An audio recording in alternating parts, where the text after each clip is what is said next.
أعوذ بالله من الشيطان الرجيم بسم الله الرحمن الرحيم. Pernah juga diganggu dengan bunyi-bunyi orang lari kat rumah tau. Sakit sampailah darah keluar dari mulut dia. Dan sihir tu memang betul-betul kuat. Dia macam kalau sosok yang macam tu biasa orang kita panggil hantu.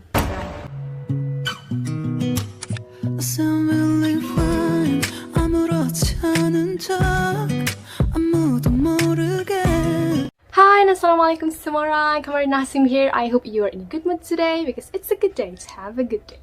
Okay, firstly, sorry lah kalau korang nampak muka Kamar macam tak siap kan. Naked face. Kamar rasa pelik. Okay. Kamar tak ada mood lah nak make up hari ni. Ya, perempuan kalau nak make up, dia kena ada mood tau. Dia ikut mood dia sebenarnya. So, hari ni kita masih lagi di segmen Paranormal Story, which is Kamar akan cerita pengalaman-pengalaman seram yang berlaku dekat keluarga Kamar sendiri. Dan tujuan cerita ini dikongsi dengan korang untuk memberikan pengajaran atau iktibar kepada kita semua, termasuklah saya. Okay, mesti ramai antara korang tertanya-tanya kan, banyak betul cerita hantu dekat keluarga Kamar ni, especially belah ayah. Mana mak Kamar punya cerita? Okay, Kamar cerita kisah yang benar-benar berlaku sahaja. Takkan kalau mak Kamar tak ada cerita seram, Kamar nak mengadakan pula kan? Okay, mungkin ada, tapi cerita-cerita seram yang biasa lah. Nanti kalau ada masa, Kamar interview mak Kamar pula. Tapi belah ayah, ya, memang banyak sangat kisah-kisah yang Kamar nak share kat korang. Dan kisah-kisah seram yang berlaku dekat keluarga belah ayah. Sebab arwah nenek Kamar kan, mak kepada ayah Kamar, seumur hidup dia terlibat dengan benda-benda macam ni. Jadi tempiaslah dekat ayah sejak ayah lahir lagi. Jadi ini adalah antara kisah seram yang Kamar akan share dekat korang hari ni, iaitu serangan hantu raya kepada sebuah keluarga yang membau maut. So, grab some foods and watch my videos. Gitu. Nampak? Dia tak detect pula warna baju. So, kisah dia begini. Satu hari, ada sebuah keluarga datang rumah nenek Kamar. Ayah kepada keluarga tu merayu-rayu dekat ayah Kamar sebab dia nak minta tolong dari nenek untuk ubatkan keluarga dia. Sebab dia tahu keluarga ayah ni memang banyak sangat dah pengalaman, banyak sangat macam-macam berlaku dekat keluarga ayah Kamar ni. And then korang, dia sampai merayu-rayu tau dekat ayah. Menangis-nangis nak minta tolong. Masa tu makcik Kamar umur tingkatan 5 lagi, 17 tahun. Dan makcik Kamar sama umur dengan anak perempuan kepada ayah dia tadi. Dan ayah kepada keluarga ni, dia ada anak kembar, dua perempuan ni. Dua perempuan ni yang sama sekolah dengan adik ayah Kamar. So, nenek dengan ayah Kamar terpaksa tolak. Bukan sebab tak nak tolong tau, tapi sebab tak nak benda ni akan jadi isu. Sebab nanti bila dah start tolong-tolong orang, musuh baru akan muncul pula. Sebab bila kita berubat, kita tolong orang tu untuk berubat, saka tu atau jin tu, dia akan attack kita balik tau. So, nanti bila kena balik dekat keluarga ayah Kamar, ayah kena bawa nenek pergi berubat lagi. Dan benda tu akan berlaku again and again.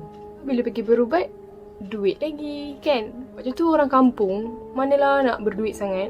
Tapi bila dah sampai berlinangan air mata dia minta tolong dekat ayah Kamar, ayah cakap lah, pergilah berubat, tanya orang yang lebih pakar. Lepas tu dia kata apa tau? Kata, saya dah tak ada duit. Tak ada duit lagi untuk berubat. Jauh-jauh saya pergi berubat. Sampai ke Johor, Mersing sana. Dengar saja orang pandai berubat, saya pergi. Saya dah pergi Negeri Sembilan, Melaka. Saya dah jumpa doktor, bomoh, ustaz. Semua dah, tapi masih lagi kena. Lepas tu apa yang buatkan hati ayah tersentuh, macam rasa kesian dekat dia ni? Sebab anak dia tu ada kembar perempuan dan yang seorang lagi tu dah meninggal dunia, guys. Kembar seorang tu baru je meninggal dunia. Baru minggu lepas waktu tu. Jadi yang seorang kembar ni hampir lagi nak terikut jejak kembar dia yang dah meninggal dunia tu. Hampir nak mati. Jadi ayah jadi rasa sedih lah, kesian kat keluarga ni. And waktu tu ayah dah macam nekat lah. Dan aku nak tolong. Kalau lepas ni aku akan kena, aku serah kepada Tuhan. Sebab memang dah sah, ayah dah pernah pengalaman, dah pernah experience benda macam ni. Lepas tolong mesti akan kena attack tau. Lepas tu sebelum ayah bawa dia pergi jumpa berubat ke tempat yang ayah tahu tu, lelaki tu pun ceritalah keadaan sebenar yang berlaku kat keluarga dia ni. macam mana boleh berlaku kan? Apa yang berlaku? Dan yang hantar benda untuk mengganggu keluarga lelaki ni adalah saudara dia sendiri, saudara keluarga dia sendiri. Tapi lelaki tu tak nak cerita tau punca dia. Mungkin aib ke apa kan. Tapi ada benda yang saudara dia tak puas hati lah dengan keluarga lelaki ni. Ayah pun tak nak lah korek cerita. And then dia cerita macam mana anak kembar dia tu kena. Macam mana keluarga dia ni kena serang. First, anak dia akan menjerit setiap malam. Menjerit-jerit sampai dia tak ada tenaga. Diorang ni sangat kerap kena rasuk. Sangat kerap. Dan benda menjadi makin teruk dan makin teruk. Sampailah dia makan dalam badan kepada dua kembar ni. Jadi benda ni ada dua jenis tau. Kalau dia hantar benda untuk merasuk, yang tu boleh lagi panggil ustaz. Macam ustaz akan baca-baca semua dan benda tu boleh balik ke tempat asal dia. Tapi kalau dia hantar sihir dia pergi tanam barang-barang tu. Dia tanam macam kain kafan ke, air mandi mayat ke. Benda-benda macam tu memang sukar nak ubat. Memang makan berbulan-bulan, ada tu sampai bertahun-tahun. Dan biasanya kalau dah makan tahun tu, kalau lambat pergi berubat, memang boleh meninggal. So ayah kata selain bertawakal kepada Allah, kena berusaha jugalah. Selain usaha cari orang pandai berubat, diri sendiri pun kena usaha perbaki diri sendiri untuk dekatkan diri dengan Allah. Lepas tu selain tu dia pernah juga diganggu dengan bunyi-bunyi orang lari kat rumah tau. Dia rumah 2 tingkat. Dan dekat atas, belah atas rumah dia tu selalu sangat ada orang macam benda besar dan benda tu lari laju tau. Bukan macam budak-budak lari. Macam orang besar lari. Macam tu. Setiap hari jam 2 hingga 3 pagi. So masa anak dia kena rasuk, mata anak dia ni jadi warna hitam tau. Macam kita selalu tengok dalam cerita. Dan benda ni betul-betul berlaku. Memang mata anak dia kat dalam tu jadi bulat besar warna hitam. Jadi waktu ni benda ni berlaku setiap hari sampailah keluarga dia ni dah letih. Mak bapak dia letih, apatah lagi anak dia. Anak dia tu lagi teruk. Bila benda tu merasuk dalam badan, dia jadi lebih kuat tau. Bila dia jadi lebih kuat, dia jadi lebih agresif. Jadi yang sakitnya tuan badan ni. Dan apa yang paling sakit dirasai oleh lelaki ni ialah apabila kekacauan-kekacauan tu dihantar kepada anak mereka sendiri. Padahal saudara dia tu boleh je hantar dekat isteri dia, dekat lelaki tu sendiri. Tapi dia nak dorang rasa sakit bila tengok anak dorang sendiri disakiti. Bila tengok kehilangan anak dorang sendiri. Benda tu lagi sakit, betul tak? Lepas tu macam mana kembar dia tu boleh meninggal sebab setiap kali dia kena rasuk tu sampaikan dia susah nak makan. Bila suruh makan, dia akan muntahkan balik. Bila suruh makan, dia tolak, dia tak nak. Dia kata dia tak selera. Dia tak lapar pun dia kata. Dan benda ni sampai berhari-hari, muka dia makin kurus, makin cengkung. Dan sampai satu masa tu dia cari-cari baju dia tau. Dia koyak-koyakkan, dia rasa panas. Dia sakit sampailah darah keluar dari mulut dia. Kadang-kadang bila dia pergi berubat, ada jenis yang membela jin saka-saka ni tau. Jadi kadang-kadang benda tu yang buatkan bertambah lagi teruk sakit dia. Sebab tu lebih elok kalau kita cari perubatan Islam. Sebab kebanyakan perubatan Islam ni, dia tak ada bela jin saka ni. Tapi kalau kita berubat dengan bomoh, ada dua. Sama ada jin dia ni akan lawan dengan jin yang menghantar tu. Atau kedua, jin bomoh tu akan bergabung dengan jin yang jahat sana tu untuk menjahanamkan lagi budak ni. Sebab tu jangan percaya sangat dengan jin. Sebab apa? Jahat-jahat manusia adalah sebaik-baik jin kan. Jadi tu antara masalah besar lah kalau pergi berubat dengan bomoh. Benda tu akan boleh bertambah teruk. Sehingga akhirnya pasangan kembar ni menghembuskan nafas terakhir dia dalam keadaan fizikal dia yang sangat sadis lah orang kata. Tersiksa. Muka dia sebenar tu dah tak rupa muka dia sebenar. Rupa cengkung macam orang lain lah. So tinggallah anak dia seorang. Lepas tu ayah kepada kembar ni cerita juga dekat ayah kamar. Dia kata dia pernah nampak satu lembaga besar berbulu. Waktu ni pagi tau. Masa ayah kamar dengar dia tengah cerita ni, dia sebut je badan berbulu besar warna hitam tu. Ayah kamar dah tahu dah. Dia macam kalau sosok yang macam tu biasa orang kita panggil hantu raya. Dan benda tu seolah-olah macam menjaga kawasan rumah keluarga ni tau. Dia nampak benda tu berkeliaran dekat rumah. Dan sihir tu memang betul-betul kuat. sihir yang dia hantar tu. Tak cukup dia tanam barang untuk sakitkan anak dia, dia hantar benda tu pula untuk menjaga rumah orang yang dia nak sakiti tu. Untuk follow keluarga dia ni ke mana-mana sahaja mereka pergi. So, dia dapat tahu dengan siapa dia berubat, kat mana dia berubat, siapa yang bawa dia pergi berubat. Dan memang ayah kata, ayah boleh klasifikkan lah dalam banyak-banyak kisah, keluarga ni antara tahap yang paling teruk. Dah ada dalam tahap gangguan yang teruk. Lepas tu ayah Kamal macam dah dapat rasa lah, benda ni sukar ni, susah ni. Macam tak ada possibility untuk sembuh. Dalam hati serah je dekat Allah. Sebab anything can happen. Jangan putus asa lagi. Tapi yang susahnya, benda ni tahu.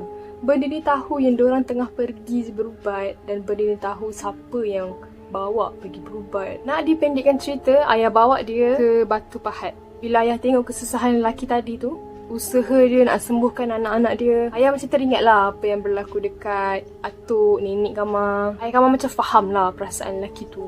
Itu yang buatkan ayah Kamal lagi rasa kesian dan nak tolong lelaki tu. Lepas tu ayah bawa semua masuk dalam kereta, tolong angkat budak perempuan tu masuk dalam kereta. Dia dah dalam keadaan yang tak bermaya dah lagi. Muka dia pucat, tak ada darah, macam tak ada darah yang mengalir langsung, memang pucat.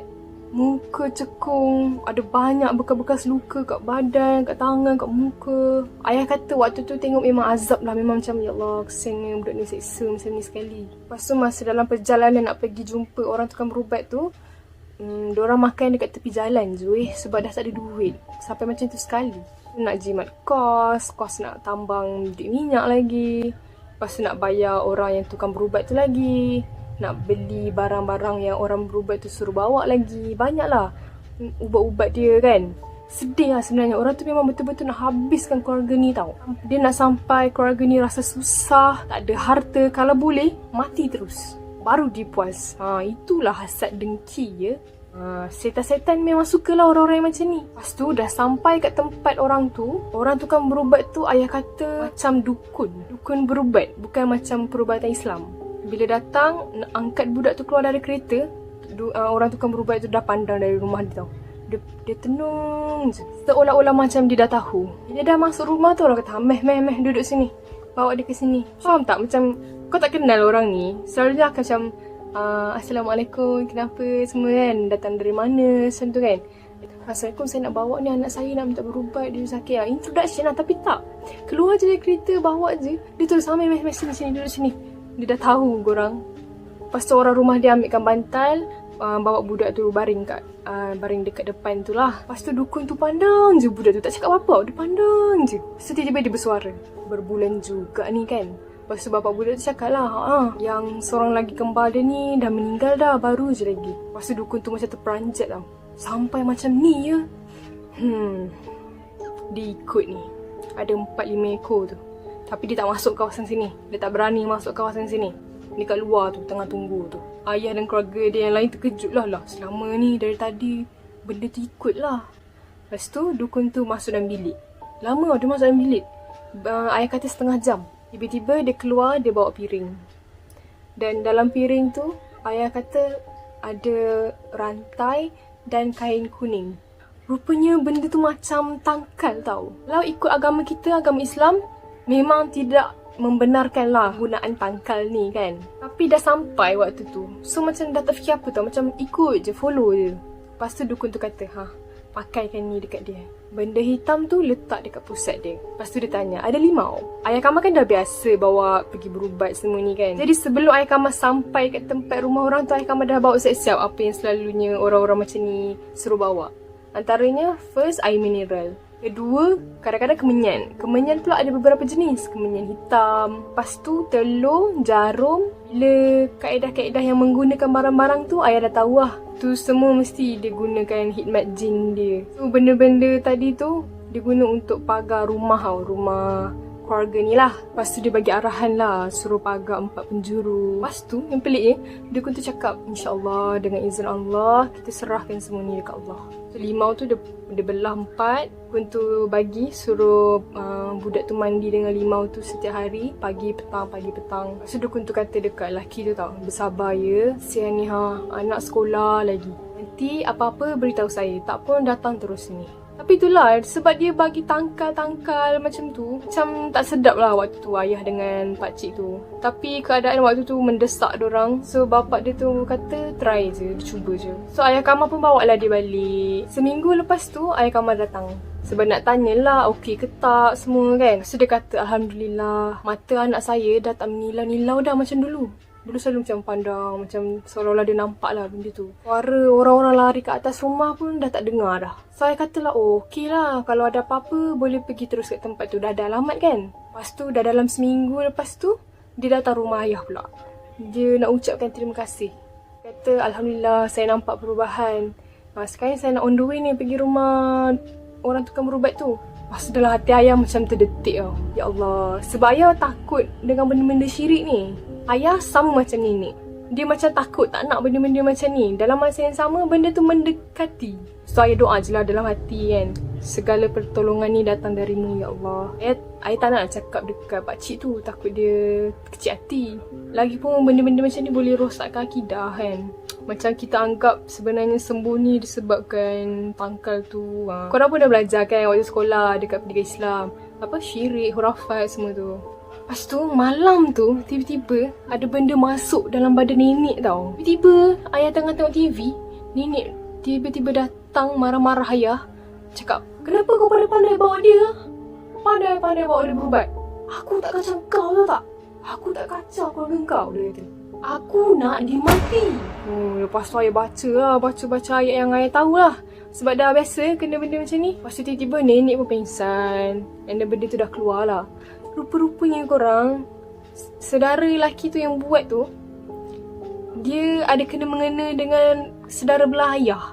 Dia macam ada pertalian juga sebenarnya. Sebab tu senang nak masuk dalam badan nenek. Tapi Alhamdulillah lah dia tak ada buat benda-benda yang tak elok lah dekat keluarga ayah Kamal. Macam balas dendam ke apa kan. Jadi itulah kali terakhir yang ayah dengar pasal keluarga ni. Sebab waktu tu kan umur adik ayah 17 tahun lagi. So lepas ayah dah kahwin, makcik Kamal pun dah kahwin, dah ada anak semua. Ayah dengar-dengar lah yang budak sakit tu, yang kembar dia tu, sekarang dah kahwin. So Alhamdulillah dia tidak meninggal disebabkan sihir ni. Ia pun dah jarang lah ke rumah dia. Jadi benda yang serang kat rumah dia tu, yang menjaga kat rumah dia tu sebenarnya belaan hantu raya. Benda ni jin juga sebenarnya. Orang kita, orang Melayu yang panggil hantu raya. Macam kita boleh kategorikan jin ni ada 3. Satu yang boleh terbang tinggi-tinggi gitu kan. Jadi orang terfikir, apa nak panggil lah benda macam ni? Itulah yang terkeluar langsung lah. Ada satu jin ni pula dia suka masuk-masuk dalam rumah orang. Kadang-kadang tu ada orang kata nampak badan besar, berbulu lah, ada kepala lah. Yang ketiga, dia boleh berupa binatang. Yang famous, ular lah. Ular, harimau. Itu yang orang kata saka harimau lah kan. Tapi dia adalah di kalangan jin. Jin ni, dia punya dunia dengan kita punya dunia adalah berbeza tau. Dia tidak berjasad macam manusia. Kita manusia berjasad, ada tubuh. Sebab tu dia boleh masuk badan manusia. Sebab tu dia boleh menyerupai sesuatu. Tapi tak apalah, Kamal kongsikan ni bukan nak suruh korang percaya 100%. Sebab manusia ni pun ada 3 jenis, okay? Satu jenis dia yang memang betul-betul percaya benda-benda macam ni. Sampaikan apa sahaja yang berlaku dekat persekitaran dia, dia rasa macam ada kena-mengena dengan benda-benda tu. Ada je something happen, terus pergi bawa dukun, bomo, berubat. Satu lagi jenis, dia tak percaya langsung. Otak dia ni memang jenis sains punya, fakta. Selagi benda tu tak kena dekat dia, dia tak rasa benda tu ada kaitan dengan mistik macam tu lah. Yang ketiga ni, dia jenis 50-50. Yang ni selamat sikit lah. Dia macam, dia tetap kena percaya yang benda tu wujud. Dalam masa yang sama, kita tak boleh terlalu, apa orang kata, obses lah dengan benda-benda macam ni. Kita kena ingat yang kita ada Allah, kita kena bergantung dengan Allah, dan, walau apa pun yang berlaku. Itu, saya bukanlah expert sangat bab ni, okay? Kamal cerita ni berdasarkan pengalaman je. Bukan pengalaman Kamal lah. Berdasarkan pengalaman yang dicerita sahaja. So, I guess sampai sini sajalah video kita hari ni. Sorry lah kalau nampak berminyak gila sebab Kamal tak buka kipas. So, please stay tuned untuk more episode. And for those who are new in my channel, don't forget to hit the subscribe button below and turn on the notification bell so that you will not miss any video that I post. Make sure tekan notification to tekan all, okay? Don't forget to share this video to your friends and family so that they will subscribe my channel too until we had the 10k subscribers dan kita boleh ajak ayah masuk dalam video ni. Kamu pun tak sabar sebab kamu tak sabar nak tengok macam mana ayah nak bercakap dengan kamera kan. So, see you in my next video. Bye.